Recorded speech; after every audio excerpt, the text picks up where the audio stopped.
All right, guys, so another common breakdown that we see a lot of the times within the delivery is what I call early launch, right? So essentially when we come now to throw the baseball, right, when we get into ball release, our positioning, and again, I hate to say the word positioning. I don't like to talk about really positions, but for this one, it's a position, because when we go to throw the ball and at ball release, right, if our trunk posture, okay, so you see hopefully this side angle here gives a good visual interpretation. At ball release, our trunk posture is drastically behind that lead knee, right, that front knee, and we're releasing it like this, and our shoulders are essentially squared, right? So the throwing shoulder and my glove arm shoulder are in line. You could put a pipe through it and it would come out the other side perfectly, evenly, whatever.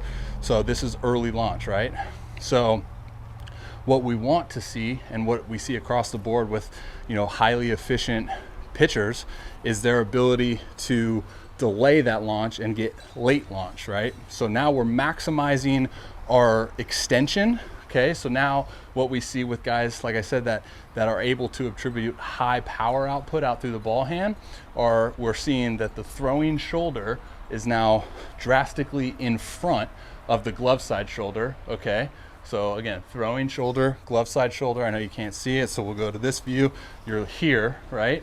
So now you're creating that angle of that extension at ball release, but you're also, your trunk, again, trunk posture is now in front of that lead knee. So why is this a big deal? So anything we talk about in the delivery, we're talking about crucial pieces in regards to timing and consistency. Okay, we're never going to be 100% consistent every single throw, but we're trying to shoot for that, right? Because the body is downloading, essentially movements and motor control patterns that we're trying to instill over time. So when we get on the mound, we're not thinking about anything, we're doing it, right? Motion memory. You see something, or you tell your body to do something and it does it, and it organizes itself.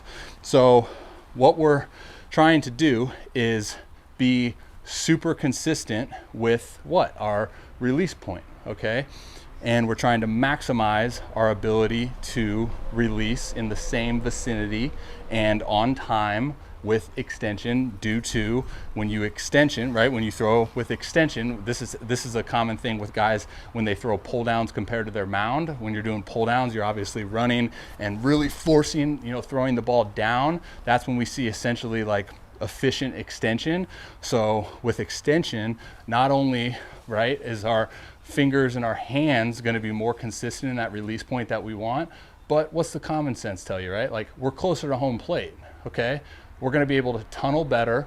We're going to obviously be harder to hit because we're reaching closer to home plate, and we're really maximizing that separation and that stretch and allowing all the transfer of energy from the back to the front and maximizing that extension like a whip, right? Like a whip, when it extends, to the fullest point, and then it freaking fires, it's going to be a lot stronger with more power potential than it is if you shortened it.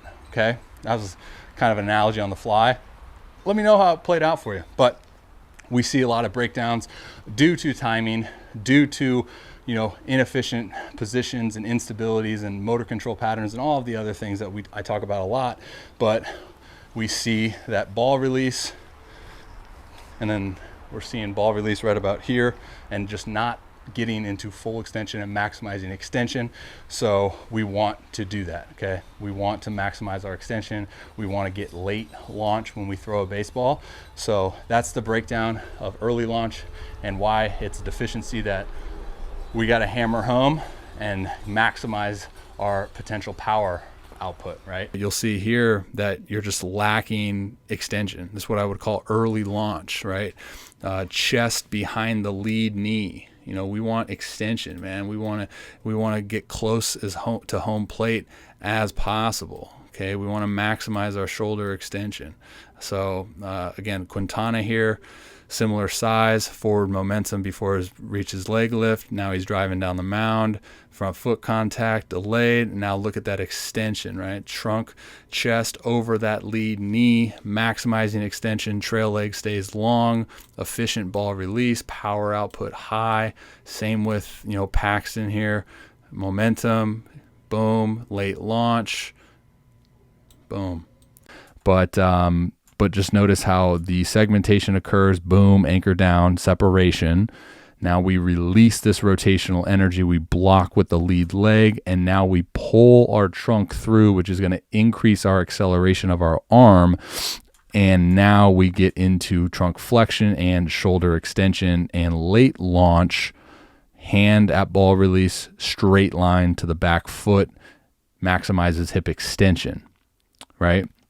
And this is perfect world stuff, man. I know just sitting here like screening, a guy that throws 100 in the big leagues, it's very easy for me to point these things out. It's a completely other dynamic to be able to freaking pull these movements off, which are extremely tough, dude. Like, there's, like I said, man, there's a lot more power output to be had. You can segment, you create rotational energy, you create a lot more, torque buildup. And then when you release that, that's all going to, once you block that and send that up the kinetic chain, man, like that's where you get arm speed and you get layback. You're limited towards your, arm speed right now due to having this segmentation breakdown of your upper body and lower body just moving together. So your arm speed is limited, and we just need to use your body's energy from the rotational standpoint that's created through segmentation better.